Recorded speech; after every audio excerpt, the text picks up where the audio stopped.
Olá, meninos e meninas, vamos gravar agora a segunda parte da aula de O Livro dos Espíritos, da quinta-feira, dia 13 de maio de 2021, aula das 20 horas no Centro Espírita do Calvário Céu, em Bebedouro, São Paulo, e nós estamos estudando o livro segundo de O Livro dos Espíritos, Mundo Espírita ou dos Espíritos. Estamos no capítulo 4, Pluralidade das Existências, e o item 3, Encarnação nos Diferentes Mundos. No período de pandemia nós estamos gravando as aulas e enviando, né? Mas era antes presencial, voltaremos o mais breve possível aí para as aulas presenciais. Por enquanto vamos todos nos cuidar. A questão 178b. A página é difícil falar porque são encadernações diferentes, né? A 178b, a pergunta é a seguinte: quais são os que devem recomeçar a mesma existência? Os que faliram em sua missão ou em suas provas. Nunca é a mesma existência, quer dizer, será uma nova existência. Mas a resposta aqui diz mais ou menos o seguinte: nós temos que continuar da onde nós paramos. Então, se eu assumi um compromisso, vim, encarnei e falhei nesse compromisso, eu provavelmente vou ter que voltar numa outra existência para cumprir esse compromisso. Que tipo de compromisso, Edmir? Compromisso de um casamento, compromisso com filhos que nós assumimos que receberíamos e não recebemos, ou recebemos e ao invés de educarmos desencaminhamos, não é? Compromissos profissionais até, compromissos mediúnicos, enfim. Nós assumimos, fizemos um planejamento, viemos, encarnamos e largamos tudo para trás, né? Não fizemos nada daquilo que tínhamos programado. Então, nós provavelmente teremos que encarnar para passar por aquela situação ou algo parecido. Deixa eu explicar aqui. Todo mundo que se separa vai ter que reencarnar para casar novamente com aquela pessoa? Não, não necessariamente. Às vezes, os 5, 10, 15, 20 anos que as pessoas passaram juntas foi suficiente para que elas aparassem as arestas, tivessem superado, porventura, situações do passado, dessem condições de reencarne para alguns espíritos, enfim, às vezes foi suficiente, não sabemos. Mas se nós, por exemplo, nos tornarmos inimigos, né, dos nossos de pessoas que tivemos relacionamento, porventura nos separamos, com certeza teremos que voltar, porque somos inimigos dessa pessoa, e aí teremos que voltar até que aprendamos a amar, não é? Na questão 179, Kardec pergunta: os seres que habitam cada mundo estão todos no mesmo grau de perfeição? Não, claro que não. Não é só a gente olhar para a Terra. Eu costumo dizer, lembrando a escala de mundos, né? Mundos primitivos, provas e expiações, como a Terra, mundos de regeneração, mundos felizes e mundos divinos. Ok. Aqui no planeta Terra, está o segundo dos 5 degraus aí, né? Mundo de provas e expiações. Nós temos espíritos ainda vivendo em condições primitivas, né? Como se vivia na época da pré-história.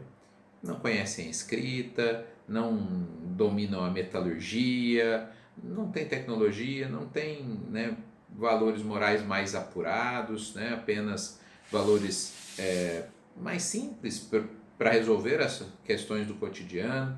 Temos a grande maioria vivendo no mundo de provas e expiações, e temos alguns espíritos que poderiam perfeitamente estar habitando mundos de regeneração.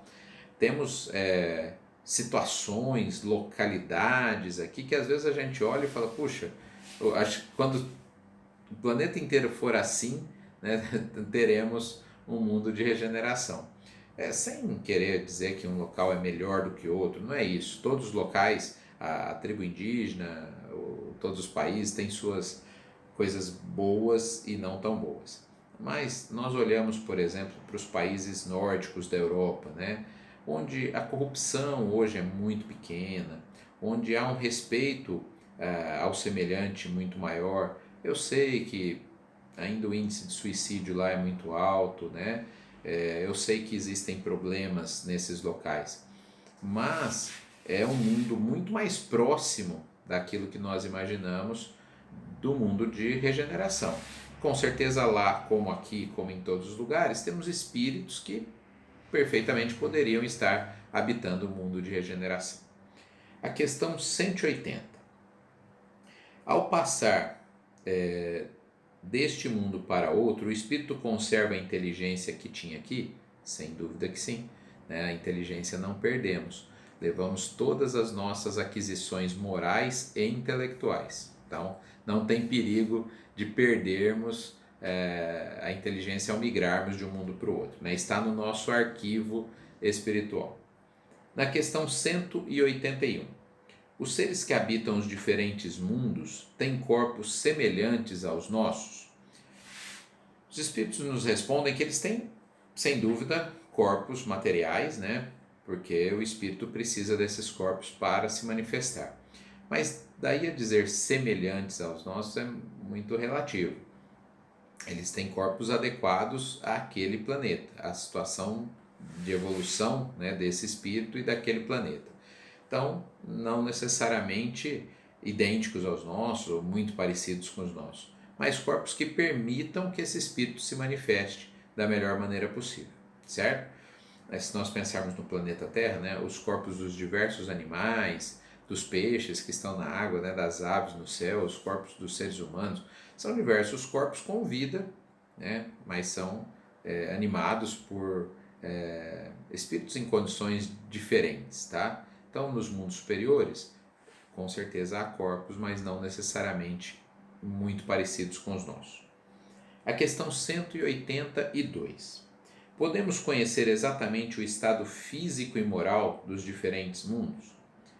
Não. Né? Os espíritos falam, olha, nós espíritos temos limites para falar isso para vocês, porque vocês não entenderiam, né? Não têm condições de absorver isso. Então, eles só falam que nesses mundos superiores o espírito é mais livre e tem para as coisas distanciadas percepções que desconhecemos. Né? Eles veem pelos olhos do corpo aquilo que nós só vemos pelo pensamento. Então, olha, né, o nível de progresso que esses espíritos têm e os corpos que eles ali usufruem, né, são corpos adequados à evolução desse planeta, certo? Ainda aqui nesse comentário da questão 182, ele diz que quando o egoísmo dá lugar ao sentimento fraternal, né, nós estamos no caminho correto para um mundo de regeneração, um mundo de mais progresso. Então, nos mundos superiores aos nossos, as guerras são desconhecidas. Ninguém pensa em prejudicar seu semelhante. Estamos ainda distantes, né, desse mundo. E ele fala também da duração da vida. Quantos anos, né, dura a vida lá? Primeiro que o tempo é medido de forma diferente em cada mundo aí. Mas se eles têm corpos menos grosseiros, esses corpos são menos sujeitos aos desarranjos aí.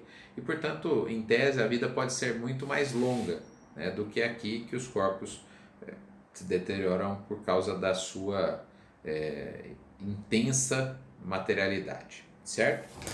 Nós estamos na questão 183. Passando de um mundo para outro, o espírito passa por nova infância?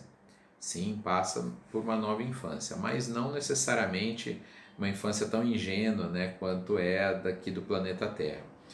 Quando nós chegamos ao mundo espiritual, ao desencarnarmos, é como se tivéssemos uma infância também, não é? Precisamos nos adaptar à nova realidade.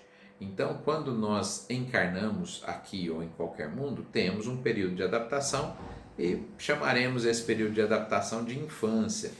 Mas não é uma infância como aqui, por exemplo, que dura anos para que a gente adquira uma certa independência, né? Só quando nós estamos praticamente adultos é que conseguimos nos desvencilhar dos nossos pais. Em outros planetas, muito antes disso, por exemplo, os espíritos podem conseguir essa maturidade. Paramos aqui na questão 183 e voltamos daqui um pouco.